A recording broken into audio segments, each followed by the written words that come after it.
So ನೀವು ಮಾಡಬೇಕಾಗಿರೋದು ಇಷ್ಟೇ, ನಿಮ್ಮ ಟಿವಿ ಸ್ಕ್ರೀನ್ ಮೇಲೆ ಕಾಣ್ತಾ ಇರುವಂತಹ ನಂಬರ್ಗೆ ಕರೆ ಮಾಡಿ ಹುಟ್ಟಿದ ಸಮಯ, ಹುಟ್ಟಿದ ಸ್ಥಳವನ್ನು ಕೊಡಬೇಕಾಗತ್ತೆ.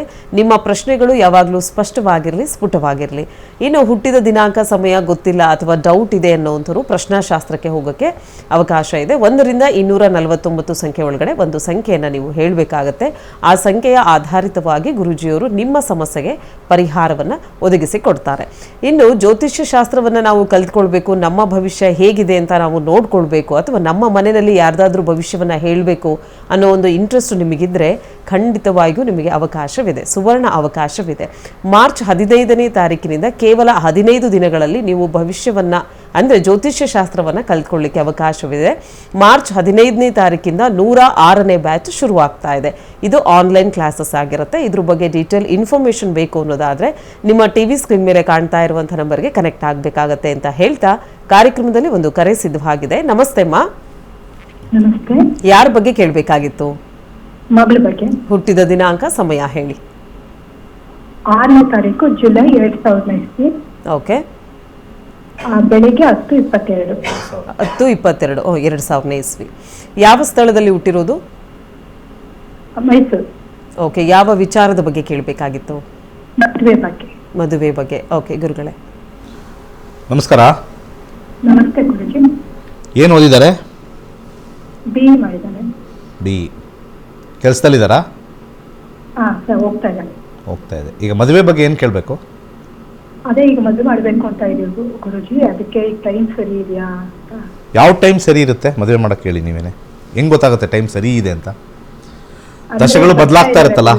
ಹಾಂ, ಬರ್ತಾ ಇದಾರಲ್ಲ, ಈಗ ಮಾಡ್ಬೋದಾ, ಮಾಡಕ್ ಸರಿ ಇದೆಯಾ ಅಂತ.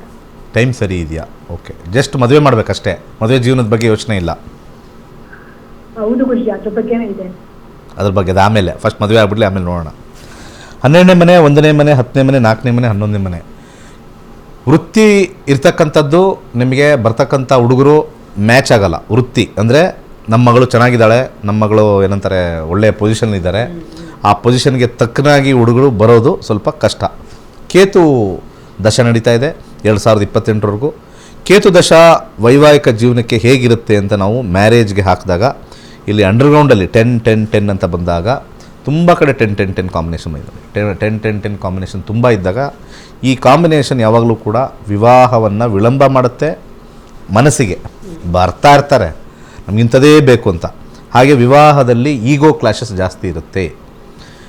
ಬಂದಿರತಕ್ಕಂಥ ಯಾವುದೇ ಹುಡುಗ ಇರ್ಬೋದು, ನೀವು ಗಣಕೂಟ ಕುಂಡ್ಲಿ ತೊಗೊಂಡೋಗಿ ಮ್ಯಾಚ್ ಮಾಡಿಸಿದ್ರೆ 100/100% ಯಾರೂ ಮ್ಯಾಚ್ ಆಗಲ್ಲ.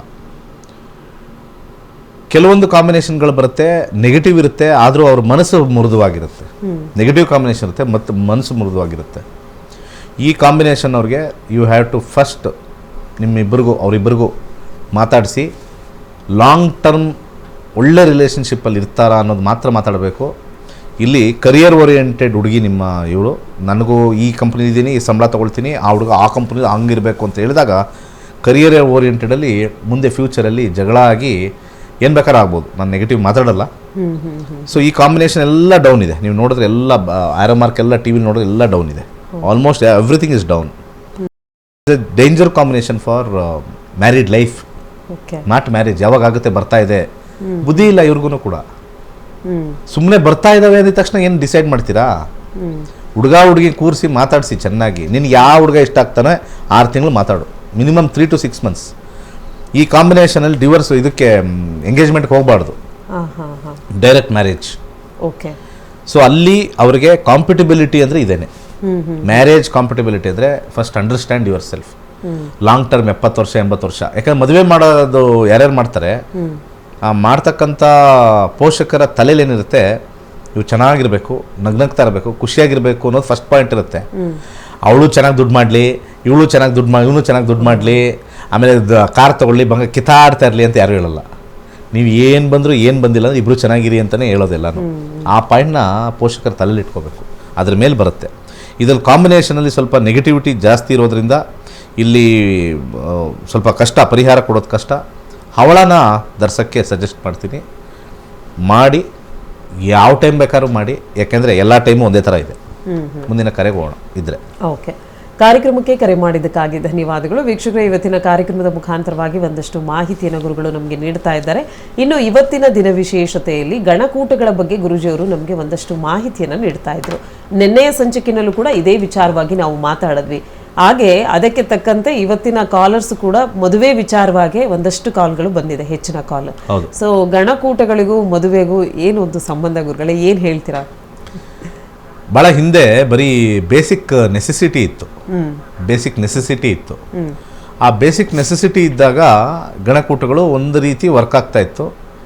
ಹಾಗೆ ಎಲ್ಲರಿಗೂ ಭಯ ಇತ್ತು. ಇವಾಗ ಎಲ್ಲರಿಗೂ ಇಂಡಿಪೆಂಡೆಂಟ್ ವರ್ಕಿಂಗ್ ಬಂದಾದ್ಮೇಲೆ ಗಣಕೂಟ ಫ್ಲಾಪ್ ಆಗಿದೆ. ಎಲ್ಲರೂ ನಾನು ವರ್ಕ್ ಮಾಡ್ತೀನಿ, ಸ್ವಲ್ಪ ಒಂಚೂರು ಏನಾದರೂ ಗಂಡು ಏನಾದ್ರು ಸ್ವಲ್ಪ ಜೂರು ಮಾತಾಡೋ ಹಕ್ಕಿಲ್ಲ ಅನ್ನೋದು, ಅಥವಾ ಹುಡುಗಿ ಏನಾದ್ರು ಸ್ವಲ್ಪ ರೈಸ್ ಮಾಡಿದ್ರೆ ಬೇಡ ಅನ್ನೋದು ಹುಡುಗ. ಸೊ ಈ ರೀತಿ ಸೆನ್ಸಿಟಿವಿಟಿ ಜಾಸ್ತಿ ಆಗ್ಬಿಟ್ಟಿದೆ. ಹೇಗೆ ಹಲ್ಲಲ್ಲಿ ಜುಮ್ ಅನ್ನತ್ತೆ ಏನಾದ್ರು ತಿಂದ್ರೆ, ಇವ್ರ ಮನ್ಸುಗಳಲ್ಲಿ ಜುಮ್ ಅನ್ನತ್ತೆ. ಅದಕ್ಕೆ ಯಾವ್ದೋ ಪೇಸ್ಟ್ ಯೂಸ್ ಮಾಡ್ತಾರೆ ಅಂತಾರೆ, ಇದಕ್ಕೆ ಯಾವ ಪೇಸ್ಟ್ ಯೂಸ್ ಮಾಡೋಣ, ಕಾಲ್ ತಗೊಳ್ಳೋಣ. ಓಕೆ ಗುರುಗಳೇ, ಎಸ್ ಕಾರ್ಯಕ್ರಮದಲ್ಲಿ ಇನ್ನೊಂದು ಕರೆ ಸಿದ್ಧವಾಗಿದೆ. ನಮಸ್ತೆ. ನಮಸ್ತೆ. ಯಾರ ಬಗ್ಗೆ ಕೇಳಬೇಕಾಗಿತ್ತು? ಬೋರ್ವೆಲ್ ಕೊರೆಸೋದ್ರ ಬಗ್ಗೆ ಕೇಳಬೇಕಾಗಿತ್ತು. ಓಕೆ, ಪ್ರಶ್ನಾಶಾಸ್ತ್ರಕ್ಕೆ ಹೋಗಕ್ಕೆ ಅವಕಾಶ ಇದೆ. 1 ರಿಂದ 249 ಸಂಖ್ಯೆ ಒಳಗಡೆ ಒಂದು ಸಂಖ್ಯೆ ಹೇಳಿ. ನಮಸ್ತೆ ಗುರುಜಿ. ನಮಸ್ಕಾರ, ಹೇಳಿ. 1 to 240 ನಂಬರ್. ನಾನು ನಿಮ್ಮ ಸ್ಟೂಡೆಂಟ್ ಗುರುಜಿ. ಓ ವೆರಿ ಗುಡ್, ಹೇಳಿ ನಂಬರ್. ಬೋರ್ವೆಲ್ ಕೊಡಿಸ್ತಾ ಇಂಥ ಪ್ರಶ್ನೆಗಳು ನಮಗೆ. 49. ಹೌದು, ನೀವು ನಮ್ಮ ಸ್ಟೂಡೆಂಟು, ಹೆಂಗೋ ಕಾಲ್ ಸಿಕ್ಬಿಟ್ಟಿದೆ, ಭಾಳ ಒಳ್ಳೇದು. ಈಗ ಇಷ್ಟೊತ್ತರೆಗೂ ನಾವು ಎಲ್ಲ ಮಾತಾಡ್ತಾ ಇದೀವಲ್ಲ, ಈ ಮದುವೆ ಗಿದುವೆ ಎಲ್ಲ, ನಿಮ್ಮ ಅನಿಸಿಕೆ ಏನು ಮದುವೆ ಬಗ್ಗೆ? ಎಲ್ಲ ನಮ್ಮ ದಶಾಭುಕ್ತಿ ಎಲ್ಲ ಹೇಳ್ತಾ ಇರ್ತೀವಿ. ಇಲ್ಲ ಸರ್, ಮದುವೆ ಒಂದೊಂದ್ಸಲ ಅಂಡರ್ಸ್ಟ್ಯಾಂಡಿಂಗ್ ಮೇಲೂ ಹೋಗುತ್ತೆ. ಕರೆಕ್ಟ್, ಇಬ್ರು ನಡುವೆ. ಆದ್ರೆ ಈ ಗಣಗಳು ಅದೆಲ್ಲ ಸುಳ್ಳು ಸರ್. ಆಕ್ಚುಲಿ ನಮ್ಮ ಮದ್ವೆದೇ ಹೇಳ್ಬೇಕು ಅಂದ್ರೆ ಎಷ್ಟಕ್ಕೆ ಗಣಗಳು ಕೂಡ ಬಂದಿಲ್ಲ, ಆದ್ರೂ ನಾವು ಚೆನ್ನಾಗೇ ಇದೀವಿ. ಜೋರಾಗಿ ಹೇಳಿ ಇನ್ನೊಂದ್ಸತಿ, ಒಂದ್ 2 ಸತಿ ಹೇಳಿ, ರಿಪೀಟ್ ಅಂತ. ಗಣಗಳು ಕೂಡ ಬಂದಿಲ್ಲ, ಆದ್ರೂ ನಾವು ಚೆನ್ನಾಗೇ ಇದೀವಿ. ಗೌರ್ಮೆಂಟ್ ಅಫಿಷಿಯಲ್ ಅಂತ ಹೇಳಿ ಒಳ್ಳೊಳ್ಳೆ ಡೈಲಾಗ್ ಗಳನ್ನ ರಿಪೀಟ್ ಅಂತ ಆಗ್ತಾರಲ್ಲ, ಆತರ ಒಳ್ಳೊಳ್ಳೆ ಡೈಲಾಗ್ ನ ಅವ್ರು ರಿಪೀಟ್. ನಾನ್ ಹೇಳಿದ್ರೆ ಇವ್ನಿಗೇನೋ ಹೊಟ್ಟೆ ಕಿಚ್ಚು ಅಂತಾರೆ, ಜನಗಳು ಹೇಳ್ಬೇಕು. ಇಲ್ಲ ಗುರುಜಿ, ನಾವ್ ಅಷ್ಟಿಲ್ದೆ ನಿಮ್ ಮೇಲೆ ನಂಬಿಕೆ ಇಲ್ದೆ ಕಾಲ್ ಮಾಡ್ತೀವಾ? ಸರಿ. ಇವಾಗ ಈಗ 9 ಗಂಟೆಗೆ ಒಂದು ಬೋರ್ವೆಲ್ ಹಾಕ್ತಿದೆ ಗುರುಜಿ. 9 ಗಂಟೆಗೆ ಬೋರ್ವೆಲ್ಲ? ತಿಂಡಿ ತಿಂದ್ರೋ ಇಲ್ವೋ? ಆಕ್ಚುಲಿ ಇಲ್ಲಿ ರೆಡಿ ಮಾಡ್ಕೊಂಡಿದ್ದಾರೆ, ಅದು ನೀರು ಕೊಡುತ್ತೋ. ಆಯ್ತು, ಕಸ್ಪ್ 4 ಏನ್ ಹೇಳುತ್ತೆ ಅಂತ ನೋಡೋಣ. 4th ಕಸ್ಪ್ ಯಾವುದು ಬಂದಿದೆ? ಶನಿ ಸ್ವಲ್ಪ ಡ್ರೈ ಜಾಗದಲ್ಲಿ ಕೊರಿಸ್ತಾ ಇದ್ದೀರಾ. ಪಶ್ಚಿಮದಲ್ಲಿ ಸ್ವಲ್ಪ ನೋಡಿ, ಪಶ್ಚಿಮದಲ್ಲೇ ಬಂದಿರೋದು. ಆಯ್ತು, ಅದು ಬರುತ್ತೆ. ಅದು ಪ್ಲಾನೆಟರಿ ಪೊಸಿಷನ್ಸ್ ಕರೆಕ್ಟ್ ಆಗಿ ಹೇಳುತ್ತೆ ನಮಗೆ. ಸೌತ್ ಮತ್ತೆ ಸೌತ್ ವೆಸ್ಟ್, ಅದು ಪಶ್ಚಿಮದಲ್ಲೇ. ಯಾಕಂದ್ರೆ ಶನಿ ಪಶ್ಚಿಮಕ್ಕೆ ಕಾರಕ. ಗುರು 12 ಮತ್ತು 8 ತೋರಿಸ್ತಾ ಇರೋದ್ರಿಂದ ಸ್ವಲ್ಪ ನಿಮಗೆ ಫ್ರಸ್ಟ್ರೇಷನ್ ಆಗೋ ಸಾಧ್ಯತೆ ಇದೆ. ಹೌದಮ್ಮ. ಕಸ್ಪ್ 4 ಅಲ್ಲಿ ಅಂಡರ್ಗ್ರೌಂಡ್ ಅಲ್ಲಿ ನೀರಿನ ಒಂದು 10, 4 ಪ್ರಾಫಿಟಬಿಲಿಟಿ ನೋಡ್ತೀವಿ. ಸೊ ನೆಗೆಟಿವ್ ಬಂದ್ಬಿಟ್ಟು 5, 8, 12 ಕಾಂಬಿನೇಷನ್. 5ನೇ ಮನೆ, 8ನೇ ಮನೆ, 12ನೇ ಮನೆ ಬೋರು ಬರಲಿಲ್ಲ ಅಂದರೆ, ನೀರು ಬರುತ್ತೆ ಅಂತಂದರೆ 7, 10, 1, 4 ಕಾಂಬಿನೇಷನ್ ಇದೆ. ಸ್ವಲ್ಪ ಬೇಜಾರಾಗ್ತಕ್ಕಂಥ ಇದೆ. ಈಗ ಇಮಿಡಿಯೇಟಾಗಿ 9 ಗಂಟೆಗೆ ಕೊರಿಸ್ತಿರಲ್ವಾ, ಇಮಿಡಿಯೇಟಾಗಿ ಹೋಗಿ ಕಡಲೆಕಾಳು, ಹೆಸರು ಕಾಳು 3 ಪ್ಯಾಕೆಟು, ಓಕೆ, ಇಮ್ಮಿಡಿಯೇಟಾಗಿ ಯಾರು ಬಡವರಿಗೆ, ರೋಡಲ್ಲಿ ಇರೋರಿಗೆ ಮಾಡಿ. ನಿಮಗೆ ಸಕ್ಸಸ್ ಆಗೋ ಚಾನ್ಸಸ್ಸು ಜಾಸ್ತಿ ಇದೆ. ಒಳ್ಳೆಯದಾಗಲಿ. ಓಕೆ, ಕಾರ್ಯಕ್ರಮಕ್ಕೆ ಕರೆ ಮಾಡಿದ್ದಕ್ಕಾಗಿ ಧನ್ಯವಾದಗಳು. ವೀಕ್ಷಕರೇ, ನಾನು ನಿಮಗೆ ಹೇಳ್ತಾ ಹೋಗ್ತಾ ಇದ್ದೀನಿ, 65,000ಕ್ಕೂ ಹೆಚ್ಚು ವಿದ್ಯಾರ್ಥಿಗಳನ್ನು ಗುರುಜಿಯವರು ಹೊಂದಿದ್ದಾರೆ ಅಂತ ಹೇಳಿ. ದೇಶದಲ್ಲಿ ಅಲ್ಲ, ವಿದೇಶದಲ್ಲೂ ಕೂಡ ಇವರ ವಿದ್ಯಾರ್ಥಿಗಳಿದ್ದಾರೆ. PhD ಪದವಿಯನ್ನು ಪಡೆದಿದ್ದಾರೆ ಜ್ಯೋತಿಷ್ಯ ಶಾಸ್ತ್ರದಲ್ಲಿ. ಡಾಕ್ಟರೇಟ್ ಪದವಿಯನ್ನು ಪಡೆದಂತಹ ಒಬ್ಬ ವಿದ್ಯಾರ್ಥಿ ಅವರ ಅನಿಸಿಕೆಯನ್ನು ನಮ್ಮೊಟ್ಟಿಗೆ ಹಂಚಿಕೊಂಡಿದ್ದಾರೆ. ಬನ್ನಿ ಕೇಳ್ಕೊಂಡು ಬರೋಣ. ನನ್ನ ಎಲ್ಲ ಸಹ ಬಾಂಧವರಿಗೂ ಮತ್ತು ಎಲ್ಲ ನಕ್ಷತ್ರ ನಾಡಿಯ ವೀಕ್ಷಕ ಬಾಂಧವರಿಗೂ ನನ್ನ ನಮಸ್ಕಾರಗಳು. ಇವತ್ತು ನಾನು ನಕ್ಷತ್ರ ನಾಡಿಯ ಒಂದು ಸಮುದ್ರದಲ್ಲಿ ನಾನೊಂದು ಸಣ್ಣ ಮೀನಾಗಿ ಇವತ್ತು ಬಂದಿದ್ದೇನೆ. ಯಾಕೆಂದರೆ ನಕ್ಷತ್ರ ನಾಡಿ ಅನ್ನುವ ಒಂದು ಈ ಜ್ಯೋತಿಷ್ಯ ಭಾಗ ತುಂಬ ಅತ್ಯದ್ಭುತವಾಗಿ ಜನಸಾಮಾನ್ಯರಿಗೂ ಸಹಿತ ಅರ್ಥವಾಗುವ ಹಾಗೆ ಡಾಕ್ಟರ್ ದಿನೇಶ್ ಗುರೂಜಿಯವರು ಎಲ್ಲ ಜನಗಳಿಗೂ ಹಂಚ್ತಾ ಇದ್ದಾರೆ. ದಯವಿಟ್ಟು ಎಲ್ಲರಿಗೂ ನಾನು ಜ್ಯೋತಿಷ್ಯರಲ್ಲಾಗಿರ್ಬೋದು ಅಥವಾ ಪುರೋಹಿತರಲ್ಲಾಗಿರ್ಬೋದು ಎಲ್ಲ ಜನಸಾಮಾನ್ಯರು ಸಹ ಸುಲಭವಾಗಿ ಕಲಿಯುವ ಹಾಗೆ ಈ ನಕ್ಷತ್ರ ನಾಡಿಯನ್ನು ಡಾಕ್ಟರ್ ದಿನೇಶ್ ಗುರೂಜಿಯವರು ಅದನ್ನು ಬಹಳ ಅತ್ಯದ್ಭುತವಾಗಿ ರಚಿಸಿದ್ದಾರೆ.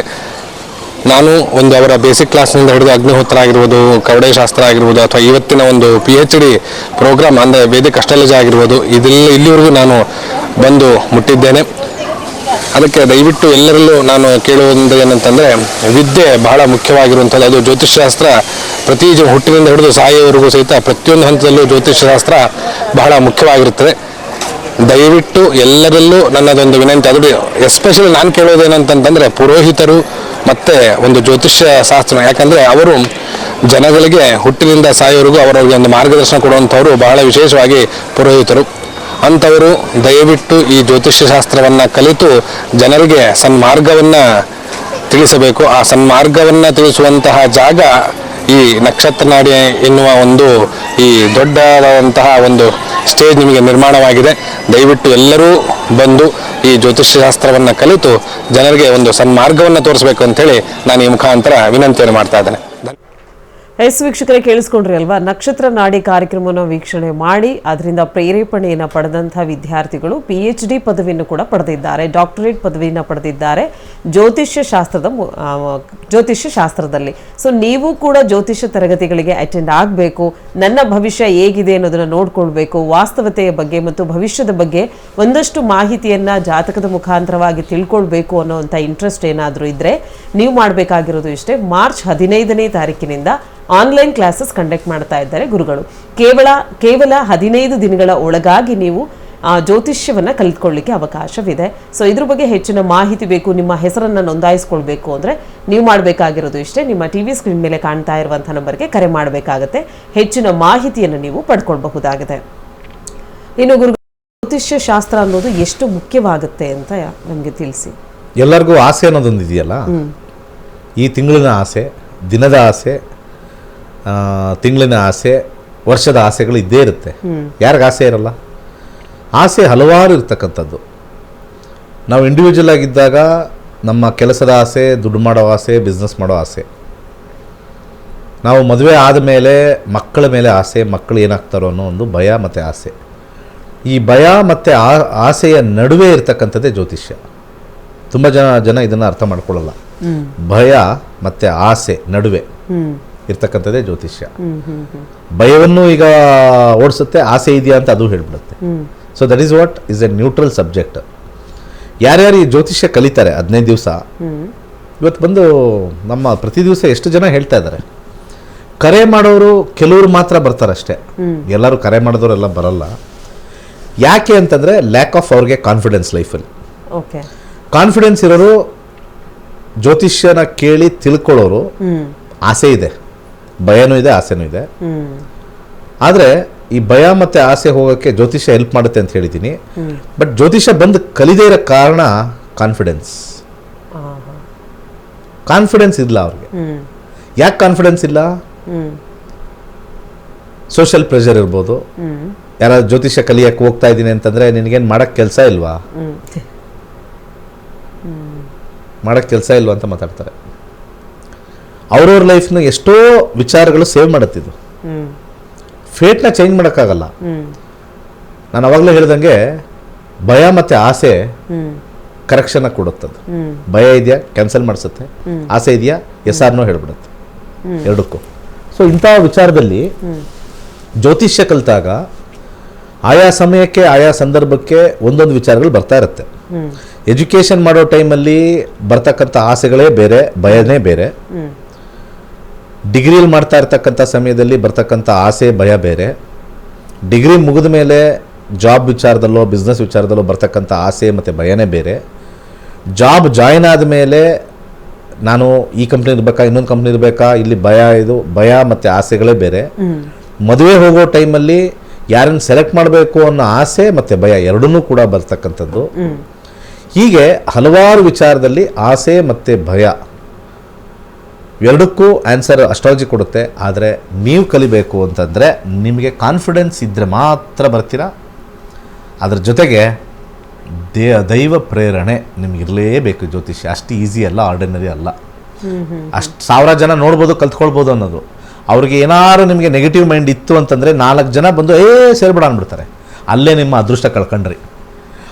ಅದೃಷ್ಟವಂತರು ಮಾತ್ರ ಬಂದು ಕಲಿತಾರೆ ಅಂತ ನಾನು ಹೇಳ್ತೀನಿ. ಯಾಕಂದರೆ ಇಷ್ಟು ಜನ ನಮ್ಮ ಟಿ ವಿ ಪ್ರೋಗ್ರಾಮಲ್ಲಿ ಮಾತಾಡ್ತಾ ಇದ್ದಾರಲ್ಲ, ನೋಡೋರು ಯಾರು ವೀಕ್ಷಕರು ಯಾರು ಇದ್ದರೆ ಅದೃಷ್ಟ ನಿಮಗೆ ಬರ್ತಾ ಇದೆ, ತೋರಿಸ್ತಾ ಇದೆ ಅಂತಂದರೆ ಸೇರ್ಕೊಳ್ಳಿ, ಅಷ್ಟೇ ನಾನು ಹೇಳೋದು. ಓಕೆ, ಒಳ್ಳೆಯದಾಗಲಿ, ಸರ್ವೇ ಜನ ಸುಖಿನೋ ಭವಂತು. ವೀಕ್ಷಕರೇ, ಇವತ್ತಿನ ನಕ್ಷತ್ರ ನಾಡಿ ಕಾರ್ಯಕ್ರಮ ಎಲ್ಲರಿಗೂ ಇಷ್ಟವಾಗಿದೆ ಅಂತ ಭಾವಿಸ್ತಾ ಕಾರ್ಯಕ್ರಮನ ಮುಕ್ತಾಯಗೊಳಿಸ್ತಾ ಇದ್ದೀವಿ. ಮತ್ತೆ ನಿಮ್ಮ ಭೇಟಿ ನಾಳಿನ ಸಂಚಿಕೆಯಲ್ಲಿ. ಧನ್ಯವಾದಗಳು.